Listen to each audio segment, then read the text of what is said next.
2,10,00,000 টাকার একটি মিথ্যা মামলায় বেগম খালেদা জিয়া 6 বছর 5 মাস 29 দিন কারাভোগ করেছেন। 74 বছর বয়সে বেগম খালেদা জিয়া এইরকম একটি পরিত্যক্ত জেল কারাগারে জীবনযাপন করেন, যে জেল কারাগারটি এখন বর্তমানে রয়েছে পরিত্যক্ত অবস্থায় এবং যেটিকে বানানো হতে যাচ্ছে জেল জাদুঘর। সেই পরিত্যক্ত জেলখানায় রাখা হয়েছিল বেগম খালেদা জিয়াকে, যেখানে মানুষ থাকার মতো উপযুক্ত নয়, সেই জেল কারাগারেই রাখা হয়েছিল বেগম খালেদা জিয়াকে।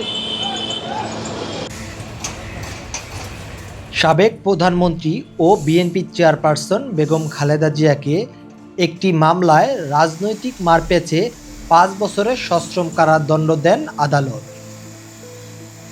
রায় ঘোষণার সঙ্গে সঙ্গে তাকে গ্রেপ্তার করা হয়। পুরান ঢাকার নাজিমউদ্দিন রোডের পুরাতন পরিত্যক্ত কেন্দ্রীয় কারাগারে নিয়ে যাওয়া হয় এবং সেইখান থেকেই শুরু হয় তার কারাবন্দী জীবন। 3 বারের প্রধানমন্ত্রীর শুরু হয় রুদ্ধ দেওয়ালের ভিতর জীবনযাপন। 74 বছর বয়সে কারাবন্দী অবস্থায় সময়ের সঙ্গে সঙ্গে তার শারীরিক অবস্থার অবনতি ঘটে। জটিল ও একাধিক রোগে আক্রান্ত হয়ে পড়েন তিনি। চিকিৎসকদের পরামর্শ ছিল উন্নত চিকিৎসার প্রয়োজন বিদেশ নেওয়ার।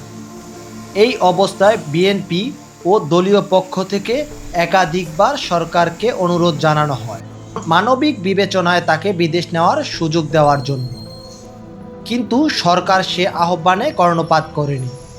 বছরের পর বছর চলতে থাকে ও এই আইনি জটিলতা ও রাজনৈতিক টানাপোড়েন। এই দিকে আরও হতে থাকে খালেদা জিয়ার স্বাস্থ্যের অবনতি। জুলাই আগস্টের ছাত্র জনতার অভ্যুত্থানের পরে আওয়ামী লীগ সরকারের পতন হলে 6 আগস্ট 6 বছর 5 মাস 29 দিন কারাভোগ শেষে মুক্তি পান বেগম খালেদা জিয়া। এরপরে উন্নত চিকিৎসার জন্য নিয়ে যাওয়া হয় বিদেশে। এরপরে দেশে এসে নিয়মিত চিকিৎসা চালালেও শেষ রক্ষা হয়নি বেগম খালেদা জিয়া।